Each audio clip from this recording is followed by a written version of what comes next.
जय श्री राम। आज मैं पन्ना धाय के बलिदान की कहानी सुनाती हूँ। यह कहानी भारत के वीरों की भूमि चित्तौड़गढ़ के इतिहास की है, जहाँ महारानी पद्मिनी के जौहर की अमर गाथाएँ, मीरा की भक्तिपूर्ण गीत गूंजते हैं, वहीं पन्ना धाय जैसी मामूली स्त्री की स्वामी भक्त और राष्ट्र प्रेम की कहानी भी अपना अलग ही स्थान रखती है। बात तब की है जब चित्तौड़गढ़ का किला आंतरिक विरोध एवं षड्यंत्रों में जल रहा था। मेवाड़ का भावी राणा उदय सिंह किशोर हो रहा था। तभी उदय सिंह के पिता के चचेरे भाई बनवीर ने एक षड्यंत्र रचकर उदय सिंह के पिता की हत्या महल में ही करवा दी और उदय सिंह को मारने के लिए अवसर ढूंढने लगा। उदय सिंह की माता को संशय हुआ और उन्होंने उदय सिंह को अपनी खास दासी व उदय सिंह की धाय पन्ना को सौंपकर कहा कि पन्ना, अब राजमहल व चित्तौड़गढ़ का किला इस लायक नहीं रहा है कि मेरे पुत्र मेवाड़ के भावी राणा की रक्षा कर सके। अंततः तू इसे अपने साथ ले जा और किसी तरह कुंभलगढ़ भिजवा दे। पन्ना राणा सांगा के पुत्र राणा उदय सिंह की धायमा थी। पन्ना किसी भी राज परिवार की सदस्य नहीं थी। अपना सर्वस्व अर्पण करने वाली वीरांगना पन्ना का जन्म कमेरी गांव में हुआ था। राणा सांगा के पुत्र उदय सिंह की मां के स्थान पर दूध पिलाने के कारण पन्ना धायमा कहलाई थी। पन्ना का पुत्र चंदन और राजकुमार उदय सिंह साथ साथ बड़े हुए थे।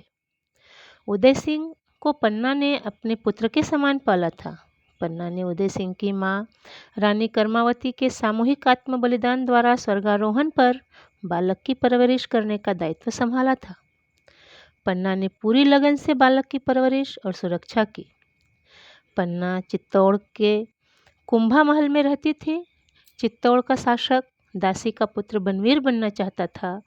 उसने राणा के वंशजों को एक एक करके मार डाला। बनवीर उस रात महाराजा विक्रमादित्य की हत्या करके उदय सिंह को मारने के लिए महल की ओर चल पड़ा। एक विश्वस्त सेवक द्वारा पन्ना को इसकी पूर्व सूचना मिल गई। पन्ना राजवंश और अपने कर्तव्यों के प्रति सजग थी और वह उदय सिंह को बचाना चाहती थी। उदय सिंह को एक बांस की टोकरी में सुलाकर जूठे पत्तलों से ढककर विश्वास पात्र सेवक के साथ महल से बाहर भेज दिया और बनवीर को धोखा देने के उद्देश्य से अपने पुत्र को उदय सिंह के बिस्तर पर सुला दिया और उदय सिंह के कपड़े गहने आदि पहना दिए।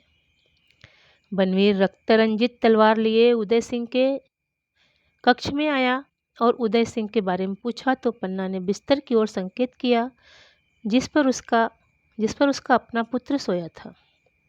बनवीर ने पन्ना के पुत्र को उदय सिंह समझकर मार डाला।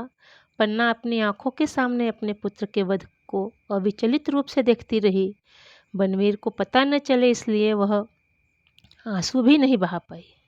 बनवीर के जाने के बाद अपने मृत पुत्र की लाश को चूमकर राजकुमार को सुरक्षित स्थान पर ले जाने के लिए निकल पड़ी। स्वामी भक्त वीरांगना पन्ना धन्य है जिसने अपने कर्तव्य पूर्ति में अपनी आंखों के तारे कलेजे के टुकड़े का बलिदान देकर मेवाड़ राजवंश को बचाया। पुत्र की मृत्यु के बाद पन्ना उदय सिंह को लेकर बहुत दिनों तक शरण के लिए भटकती रही, पर दुष्ट बनवीर के डर से कई राजाओं ने पन्ना को आश्रय नहीं दिया जिन्हें देना चाहिए था। पन्ना जगह जगह राजद्रोहियों से बचती कतराती तथा स्वामी भक्त प्रतीत होने वाले प्रजाजनों के सामने अपने को उजागर करती भटकती रही। कुंभलगढ़ में उसे यह जाने बिना कि उसकी भव्यता क्या है शरण मिल गई। उदय सिंह किलेदार का भांजा बनकर बड़ा हुआ। 13 वर्ष की आयु में मेवाड़ी उमरावों ने उदय सिंह को अपना राजा स्वीकार कर लिया और उनका राज्य अभिषेक करवाया। उदय सिंह 1542 में मेवाड़ के वैधानिक महाराणा बने। धन्य है पन्ना। सत्यनारायण गोयंका जी की 4 लाइनों के साथ खत्म करती हूँ। जब से धरती पर माँ जन्मी, जब से माँ ने बेटे जन्मे, ऐसी मिसाल कुर्बानी की देखी न गई जनजीवन में। तू पुण्यमयी, तू धर्ममयी, तू त्याग तपस्या की देवी, धरती के सब हीरे पन्ने तुझ पर वारे पन्ना देवी। तू भारत की सच्ची नारी, तू बलिदान चढ़ाना सिखा गई, तू स्वामी धर्म पर देश धर्म पर हृदय लुटाना सिखा गई। धन्य है पन्ना, धन्य है माँ, धन्य है पन्ना धाई माँ, जो इतिहास में अमर हो गई।